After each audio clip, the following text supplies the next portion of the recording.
Hi good morning. आज Sunday होता. सकाळ सकाळ मस्तपैकी नाश्त्याला केले पोहे आणि बाजूला खीर बनवत होते. खीर झाल्याने गेली मम्मीकडे गेल्यावर विकीला दिली खीर खायला. तिचं काय चालू बघा. का पाहिजे? तिला राग पण येतो. रुस्ती बघा कशी. का पाहिजे?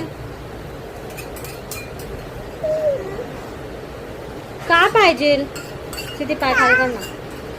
का पाहिजे? खेळून झाल्यावर मॅडमला जेवण चारायला चालू केलं. तिची आजी तिला चारत होती आणि ती पण तिच्या आजीला उलटा चारत होती. असं नाकातून कोण चारतं काय माहिती. मग मस्तपैकी पाणी गरम झालं आणि तिची आंघोळ झाली.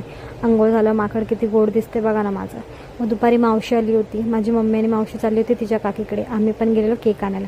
मग केक घेतला आणि घरी आलो. येताना मस्तपैकी ज्यूस पिलो. घरी येऊन आम्ही सगळे झोपलो होतो. मग संध्याकाळी हे बघा केक कापायचं. बड्डे कोणाचा आणि कापायचं बघा कोणाला. खुशी तर बघा मॅडमची. केक बघितलं ना एवढी खुश होती ना ती. हॅपी बड्डे पाठ झालं तिचं. हर महिन्याला आम्ही तिची पेस्ट्री कापतो ना तर तिला माहिती आहे केक कसा कापायचा असतो. बरोबर चाकू स्वतःनेच कसा ठेवला बघा. खूप खुश होती. नंतरला हे बघा नवीन शिकल्या याच्यावरती उभं राहायला.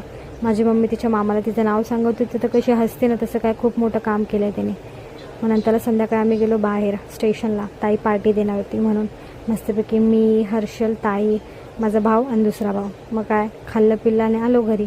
घरी आल्यावर ह्या दोघांचं काय चालू आहे बघा. मस्तपैकी मज्जा बिज्जा करतात. मग जेवण वगैरे झालं आणि गेलो आमच्या घरी. मग काय मॅडम झोपली. Okay bye good night.